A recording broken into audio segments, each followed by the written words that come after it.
ശ്രീകൃഷ്ണ ജയന്തിയോടനുബന്ധിച്ചു ഗുരുവായൂർ ക്ഷേത്രം വടക്കേനടയിൽ മഹാഗോപൂജ നടത്തി. നാരായണാലയം മഠാധിപതി സ്വാമി സന്മയാനന്ദ സരസ്വതി ഉദ്ഘാടനം ചെയ്തു. സ്വാഗത സംഘം ചെയർമാൻ PS പ്രേമാനന്ദൻ അധ്യക്ഷനായി. ബാലഗോകുലം ഉത്തരകേരള അധ്യക്ഷൻ N ഹരീന്ദ്രൻ സന്ദേശം നൽകി. മൗനയോഗി ഹരിനാരായണൻ മുഖ്യപ്രഭാഷണം നടത്തി. T ബാബുയോധ്യ, ഗുരുവായൂർ ഗോകുല ജില്ലാ കാര്യദർശി PK Sivadas, Thelampatta Keshavan Namboothiri, KM Prakashan, Shammi Panakkal, MS Rajan എന്നിവർ പ്രസംഗിച്ചു. ക്ഷേത്രം ഓദിക്കൻ പൊട്ടക്കുഴി നീലകണ്ഠൻ നമ്പൂതിരി പൂജ ചെയ്തു പശുക്കളെ പൂജിച്ച് ഭക്ഷണം നൽകി. പശുപാലകർക്ക് വസ്ത്രവും ദക്ഷിണയും നൽകി. കുട്ടികളുടെ കലാപരിപാടികളും ഉണ്ടായി. കിഴക്കേനടയിൽ നിന്നു പശുക്കളെ മാല ചാർത്തി മംഗളവാദ്യത്തിന്റെ അകമ്പടിയോടെ എഴുന്നള്ളിച്ചു പ്രദക്ഷിണമായി വടക്കേ നടക്കിലെത്തിച്ചതിനു ശേഷമായിരുന്നു ഗോപൂജ. ബാലഗോകുലം ഭാരവാഹികളായ PK Sivadas, C മാധവപ്രസാദ്, PB Sudev എന്നിവർ നേതൃത്വം നൽകി.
Hare Rama Rama Rama Hare Hare Hare Krishna Hare Krishna Krishna Krishna Hare Hare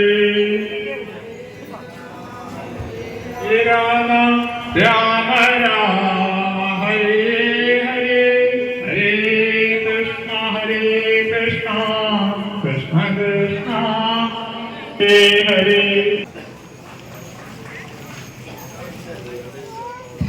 Sreekrishna വിഗ്രഹത്തിലെ മാല ചാർത്തിക്കൊണ്ട് ഈ ചടങ്ങിൻ്റെ ഉദ്ഘാടനകർമ്മം നിർവഹിക്കുന്നതാണ് സ്വാമി സന്മയാനന്ദ സരസ്വതി അവരുടെ സാധനം ചെയ്യുന്നത്.